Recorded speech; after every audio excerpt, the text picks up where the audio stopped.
नमस्कार। आज हम पढ़ेंगे insulation and terminal testing of DC generator. मतलब कि डीसी जनरेटर के वाइंडिंग से वाइंडिंग का बीच में इंसुलेशन, वाइंडिंग से बॉडी के बीच का इंसुलेशन टेस्ट वो सीखेंगे और उसके बाद में उसके जो भी टर्मिनल हैं उसके बारे में सीखेंगे। तो इसके लिए अपनों ने एक जनरेटर का डायग्राम बनाया है। ये जनरेटर होता है अपना कंपाउंड जनरेटर का डायग्राम बनाया मैंने। इस जगह पे सीरीज जनरेटर भी हो तब भी ऐसी टेस्टिंग होगी और शंट जनरेटर होता है तब भी ऐसी टेस्टिंग होती है। जब सीरीज जनरेटर होता है तो उस कंडीशन में आर्मेचर वाइंडिंग और सीरीज वाइंडिंग रहती है। शंट जनरेटर होता है तो आर्मेचर वाइंडिंग और फील्ड वाइंडिंग जो है वही वाइंडिंग रहती है। और कंपाउंड जनरेटर के अंदर series shunt field winding, series field winding और आर्मेचर वाइंडिंग तीनों रहती है। लेकिन इस चीज़ ये जो समझने से पहले अपने समझते हैं कि जनरेटर क्या होता है। जनरली आपने सुना होगा या समझा होगा कि जहाँ कहीं भी अपने को सप्लाई की ज़रूरत होती है तो अपने क्या करते हैं, किसी भी एक ऐसी मशीन का उपयोग करते हैं जिसके द्वारा जनरेटर उपयोग किया जा सकता है। ठीक है, तो एक यूँ कह सकते हैं कि यह एक ऐसी विद्युत मशीन है जो मैकेनिकल एनर्जी को इलेक्ट्रिकल एनर्जी में चेंज करती है। मतलब कि इसको किसी भी मोशन दे करके किसी भी मशीन के द्वारा उसको घुमाया जाता है तो इलेक्ट्रिकल एनर्जी बाहर दे देती है, विद्युत ऊर्जा बाहर दे देती है। और वो भी किस रूप में? डीसी के रूप में। तो वो होता है अपना डीसी जनरेटर। जनरली अभी मैंने आपको पहले बताई था डीसी जनरेटर तीन प्रकार के होते हैं: सीरीज जनरेटर, शंट जनरेटर और compound generator. Generally compound generator का मतलब होता है दोनों चीज़ों का मिक्सअप, मतलब सीरीज वाली वाइंडिंग भी हो और शंट वाली वाइंडिंग भी हो। तो इसीलिए अपने ने वही डायग्राम लिया है एक कंपाउंड जनरेटर का। इसमें जो टेस्टिंग करेंगे वही टेस्टिंग आप सीरीज जनरेटर में भी कर सकते हैं, वही टेस्टिंग आप कंपाउंड जनरेटर में भी कर सकते हैं। सेम प्रोसेस होता है। तो अपने पहले इसको समझते हैं। सबसे पहले इंसुलेशन टेस्ट करते किसके द्वारा है? तो इंसुलेशन टेस्ट करने के लिए अपने यूज़ करते हैं एक मैगर के द्वारा इंसुलेशन टेस्ट किया जाता है। हमेशा एक चीज़ ध्यान रखें, मैगर अपना इंसुलेशन टेस्ट जो करता है तो वो बताता है मेगा ओम में कोई भी वैल्यू।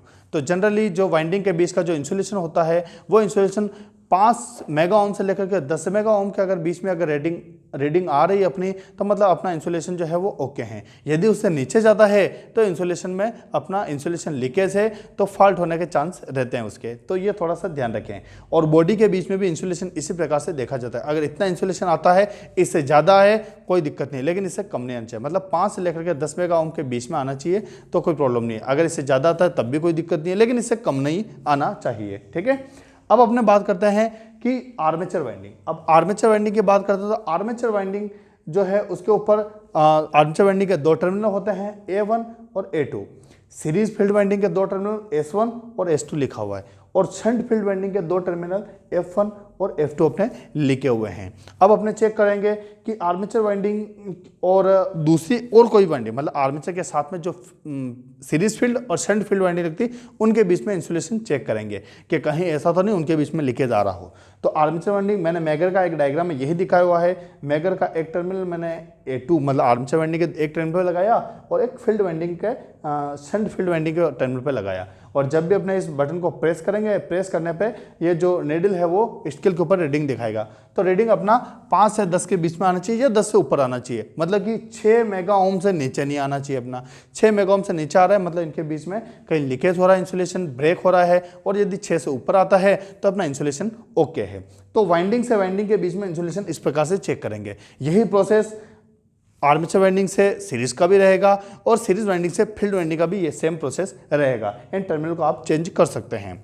उसके बाद में अब आगे चलेंगे अपने कि इन वाइंडिंग का बॉडी के साथ में देखना। तो आप एक टर्मिनल को जो है वाइंडिंग के सिरे पर लगाएंगे और एक टर्मिनल को जनरेटर की बॉडी के ऊपर लगाएंगे। तो ये जब बताएंगे तो उस कंडीशन में भी अपना इंसुलेशन जो है वो 6 ओम से या 5 ओम से ज़्यादा आना चाहिए। अगर इससे ज़्यादा आ रहा है तो अपना वो चीज़ भी ओके। तो वो चीज़ अपने क्या है, मशीन पर जब अपने लगाएंगे तो उसके ऊपर और अच्छी तरह से समझ में आएगा। अब इसके बाद में ये अपने टर्मिनल के द्वारा मशीन जो है अपने चेक कर लिया, लेकिन इसमें अपने पहले ये भी पता लगाएंगे कि अब सीरीज का टर्मिनल कौन सा है, शंट का टर्मिनल कौन सा है और कंपाउंड का कौन सा है। वो चीज़ भी अपने को पता रहनी चाहिए। अपने को ये तो पता है कि तीनों, अभी तो नाम लिख रखे हैं, लेकिन मान लो नाम नहीं लिखे होते हैं तो किस प्रकार से पता करेंगे? तो उसके लिए अपने एक मल्टीमीटर का उपयोग करेंगे, क्योंकि मैगर के उपयोग से भी पता कर सकते हैं, लेकिन इसमें रेजिस्टेंस जो है वो बहुत हाई वाला बताता है, जैसे 0 से 5 मेगा ओम बता रहा है नेक्स्ट रीडिंग।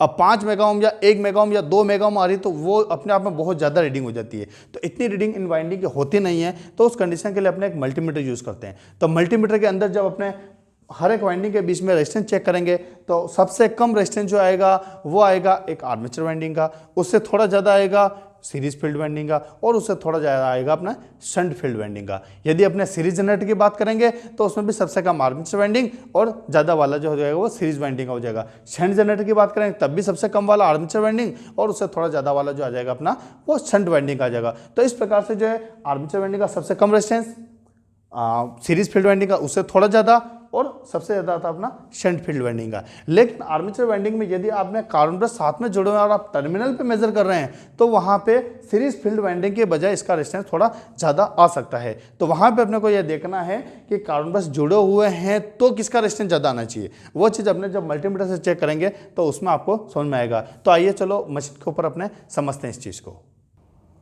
ये एक कंपाउंड जनरेटर है जिसके आप यहाँ देख सकते हैं 6 टर्मिनल आपको दे रखे हैं, 2 आर्मेचर के, 2 सीरीज फील्ड के और 2 शंट फील्ड वाइंडिंग के। यहाँ पे अंदर देखिए कार्बन ब्रश भी कनेक्ट हैं और ये पूरा एक कंप्यूटर के ऊपर कार्बन ब्रश कनेक्ट है। ये अपना है एक कंपाउंड जनरेटर। अब इसके ऊपर अपना टेस्टिंग करेंगे कि इंसुलेशन कैसे टेस्ट करते हैं और जो है टर्मिनल टेस्टिंग कैसे करते हैं। तो सबसे पहले टर्मिनल टेस्टिंग करते हैं। तो ये अपनों ने एक मल्टीमीटर लिया, मल्टीमीटर के अंदर रेंज अपना सेट करेंगे रेजिस्टेंस वाली। तो रेजिस्टेंस अपने को पता करना है, ठीक है ना। तो मैंने रेजिस्टेंस वाली रेंज सेट करी। इस रेजिस्टेंस वाली रेंज पे अपने देखेंगे इसको कि किस प्रकार से जो है ये बताता है। सबसे पहले टर्मिनल पे अपने को नहीं पता है कौन सा टर्मिनल क्या है, तो अपने एक लगा के चेक करेंगे। जैसे कि इन दोनों बीच में अभी तक कोई रीडिंग शो नहीं करी है, इसका मतलब ये अलग अलग वाइंडिंग के टर्मिनल है। इस प्रकार से प्रत्येक वाइंडिंग के लगा के चेक करेंगे। देखो इस पर एक बीप की आवाज़ भी आ रही है और रेजिस्टेंस बता रहा है। यह रेजिस्टेंस अपना आया 27.6 ओम, ठीक है, ओम में आ रही है, ठीक है। अब अगली वाइंडिंग ले लो,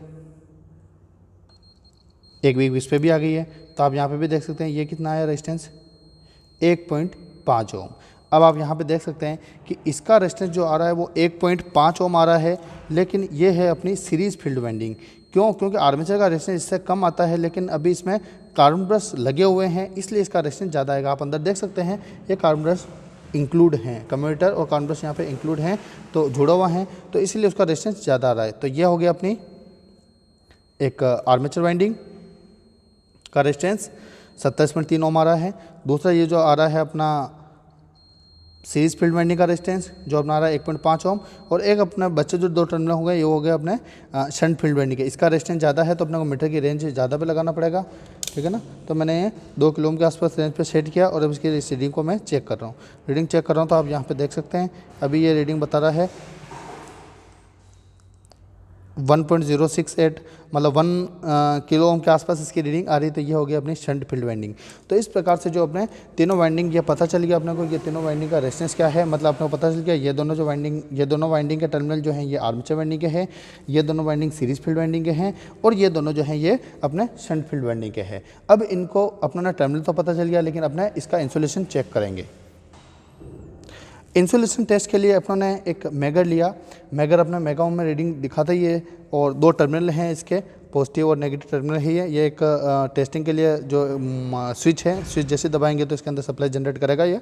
और ये मैगर अपनों ने लिया 0 से लेकर के 500 मेगा ओम तक की रेंज का अपनों ने मैगर इसमें लिया है। अब अपने इसमें चेक करेंगे कि जो है वाइंडिंग से वाइंडिंग के बीच का इंसुलेशन और वाइंडिंग से बॉडी के बीच का इंसुलेशन भी अपने चेक करेंगे। जैसे अब मान लीजिए ये दोनों वाइंडिंग तो अपने को पता है कि आर्मेचर वाइंडिंग है, ये दोनों सीरीज फील्ड वाइंडिंग है, और ये दोनों जो हैं वो जो है अपनी शंट फील्ड वाइंडिंग के टर्मिनल हैं। तो पहले वाइंडिंग से वाइंडिंग के बीच में चेक कर लेते हैं। तो मान लीजिए मैंने एक टर्मिनल लगाया अपने जो है सीरीज फील्ड वाइंडिंग पे, ठीक है, दूसरा टर्मिनल मैं आर्मेचर वाइंडिंग पे लगाता हूँ।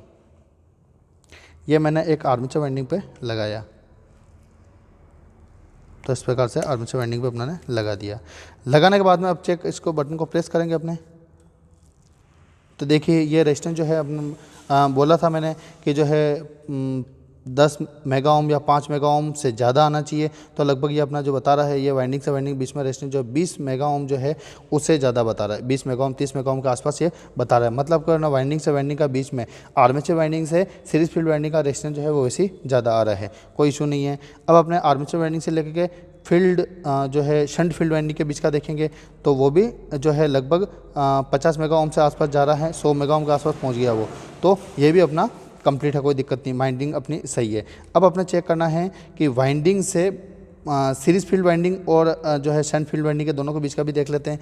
तो वो अपने देखेंगे तो वो रेजिस्टेंस भी अपना लगभग इतना आ रहा है, 100 मेगा ओम के आसपास आ रहा है। तो ये थोड़ा क्या अलग अलग जनरेटर के साथ अलग अलग आ सकता है, लेकिन कम से कम जो होता है अपना 6 मेगा ओम से कम अपना रेजिस्टेंस इसमें नहीं आना चाहिए। अगर 6 मेगा ओम से कम आता है मतलब वाइंडिंग जो है अपनी लीकेज है, फिर भी उस कंडीशन में चल जाएगा, लेकिन अपनी वाइंडिंग लीकेज रहती है, आर्मेचर बाद में वाइंडिंग जलने का खतरा रहता है। अब मैं बॉडी के बीच में बताता हूँ, तो तीनों वाइंडिंग का चेक करेंगे अपने बॉडी के बीच में, ठीक है ना। तो ये मैंने एक लगाया शंट फील्ड वाइंडिंग पे और इसको मैं एक बॉडी पे लगा रहा हूँ। तो बॉडी के ऐसे पार्ट पे लगाएं जहाँ पे जो है कलर हटा हुआ हो या पेंट नहीं हो। तो इस कंडीशन में मैंने यहाँ पे अपना लगा रहा हूँ, ठीक है। तो इस कंडीशन में देखेंगे तो ये देखिए वो भी रेजिस्टेंस लगभग उतना बता रहा है अपना, ठीक है।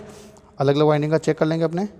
सीरीज फील्ड वाइंडिंग का बॉडी के बीच में लगाया तब भी वो रेजिस्टेंस अपना जो है 20-30 मेगा ओम के पास बता रहा है। और वही चीज़ अपने आर्मेचर वाइंडिंग के बीच में भी लगा के देखेंगे तो वो अपना जो है लगभग जो है अपना कितना आ रहा है, ये 2 मेगा ओम के आसपास आ रहा है।